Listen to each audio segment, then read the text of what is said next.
Every time I start up Need for Speed Underground and that first race with the red and white Honda Integra starts with the career mode, I am transported to the first time I did it back in 2003. The music, the vibe, the excitement, the neon visuals, it all drew me in. And every year after, until 2007, every Need for Speed iteration made my childhood even better. The tie-in to the then big car modding culture and the first 3 Fast and the Furious movies made the Underground series the perfect games for its time. And the sweetest cherry on the top was the music they added. Video games were at the time a great place to learn about new music and bands from the 2000s. But it did more than that. This was the first time I experienced a car in a racing game being the hero you play as, instead of some tool you change before every race. Underground also gave you an RPG-like system for unlocking and upgrading your car, which made it fun to take a boring car to the high levels of racing at the end of the game. They did it realistically enough for a game of its time, blurring the lines between arcade racer and sim racer. Underground is a time capsule, a window to the early years of the greatest era in gaming, the 2000s. But what came after was one of the biggest moments in the racing genre, which also sets up another huge moment in Need for Speed and arcade racing history. Almost everyone I knew had a copy of the legendary Need for Speed Underground 2 on PS2, and everyone and their mom probably had a PS2 in 2005. It took everything that the first Underground had and took it to the stratosphere. It took that RPG car building and put it into an open world, one that wants to be explored. Filled with pickups and shops you can enter to build your mom's car into whatever you want. I remember people being amazed at the simple feature of racing random people driving around in the streets, a feature that has been lost it seems. And it was made valuable and fun by giving you unique car upgrades and fun voice messages when you beat someone in an outrun. With 2 games in a row, you would think whatever voodoo the Need for Speed developers were doing at the time would run out. Well, you would be wrong, because what they created after the greatest Need for Speed ever was to create the second greatest Need for Speed ever. Now I know you're about to reach for the comments here to say that Most Wanted is the best Need for Speed, but you're simply wrong, sorry. Most Wanted took what I personally loved about Underground 2 and nerfed it. Now I don't know or care if it was because of the consoles of the time or game engine limitations to take out everything cool about Underground 2 in order to make way for Most Wanted's police bounty system. I just know it would have made Most Wanted better if they added the police system along with everything that was present in Underground 2. But Most Wanted did have something that Underground 2 had less of.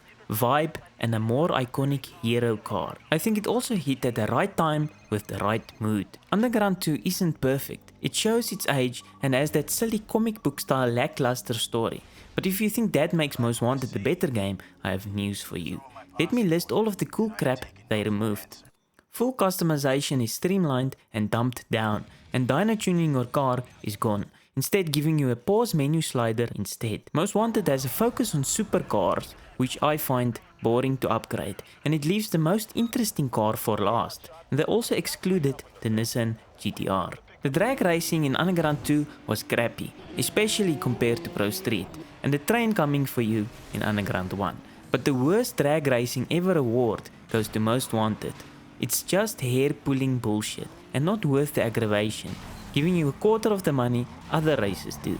The satisfaction of unlocking a mod after completing a bunch of races is gone, as some blacklist races unlocks little or nothing helpful, and those top blacklist guys take some effort to beat. I don't like the city and the map. It feels like a weird place to be a racer, and the city is empty, as it lacks any free pickups or collectible stores. The random racers driving around that you can challenge for money are gone, and of course so are their quirky quips they tell you over the phone, and their unique mods they unlock. Yo, that track is toast, and you're the butter player. The roads in Most Wanted are annoying because your car needs to go over a blind hump every 50 meters so that the game can trick you into driving into a pedestrian vehicle. The style points you get for doing tricks and getting back NOS is gone. So is the side missions of building a 10-star car. Instead you have to change your car up now and then to lower the police heat on it. Drafting behind other cars for a boost of speed also doesn't feel present. They try to fix some of these things in Carbon, but playing it sometimes feels like slicing tomatoes with a blunt knife. They try to add what was nerfed in Most Wanted, like the customization from Underground 2, but the police system felt unneeded. Cops basically don't matter except for in the story cutscenes or to add frustration while racing. like making the basic cop cars as fast as your Tier 3 fully upgraded Nissan Skyline R34.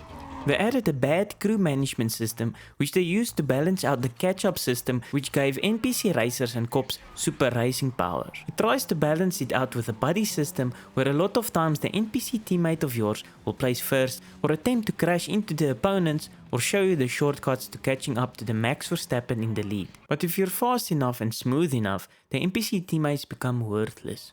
The game had a bunch of other issues, like annoyingly loud tire sounds, a stupid tier system where tier 1 cars cannot be upgraded to compete with tier 3 cars, even if in real life or older Need for Speeds they blow everything out of the water. Yet, the game has something to it. It had some really epic racetracks. The canyon runs look really cool, and drifting the canyon is even more epic. I hated to do them as a kid, but now I think they are the best parts of Carbon. They tried to put a lot of effort into the characters' faces, but they had these stupid little video pop-ups when you drive into them or past them. Carbon has good parts and bad parts. It's up to your taste if the good outweighs the bad. I like going back to it now and then for nostalgia, or after I watch Tokyo Drift. Sadly, in 2007 this great streak of Need for Speed ended with one of the most underrated Need for Speed games, Need for Speed Pro Street. I remember getting my first copy of the game. Someone left an ad in the newspaper junk mail section and I just got the PS3, but the guy had the PS2 version. I played the crap out of that PS2 copy. I was having so much fun replaying the game for this video that I forgot to start taking notes. This game is also the end of the car as the hero thing I mentioned. Carbon is the last time you see the legendary BMW M3 and the last time you cared about winning the final boss's car. Pro Street has a boring boss at the end with a boring overpowered car. But even with its problems and its age, I would play this instead of most new Need for Speed games. It feels like comfort food and it makes me crave Need for Speed Shift, but that's for another time. Pro Street marks the end of a great streak Need for Speed was on. Sure, I also like Need for Speed Shift 1 and 2 and maybe even The Run and Need for Speed 2015. And I could have included Hot Pursuit 2, another game I grew up with, but that feels like a totally different developer and engine and doesn't have that Fast and the Furious influence. After Pro Street, a horrible Need for Speed Undercover released, which triggers an identity crisis for Need for Speed, where it stops being what made it great since 2003, and it goes back to driving luxury supercars away from cops on some road next to the ocean, or copy Burnout in some way. I like the gameplay, cars and graphics of 2015, but the story cutscenes are cringe. 2015 came close to what I would want from a modern Need for Speed game. And don't get me started on Forza Horizon. That game series is almost the opposite of what I want. It's too easy to unlock cars and upgrades. It's too festive and happy and nice. I want that Fast and the Furious cowboy with a car feel. A lot of game series have died out or have hit some identity crisis with newer iterations. Maybe it's just a cultural thing that has passed. Like most art forms, every generation has a different focus. The Fast and the Furious movies were the spaghetti western movies of my generation. The car tuner culture and the legal racer phase has come and gone. Those modern day cowboys and crooks that were influenced by Fast and the Furious and car culture has been replaced by some milquetoast pretend gangsterism like the last two Need for Speed games. Those 2000s Need for Speed games had cultural impact. Sure, the storylines in these games were not so good.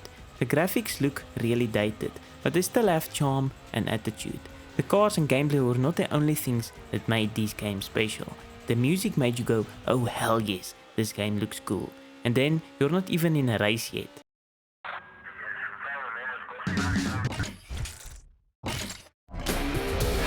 Break it on, hit the green, breathe it slow.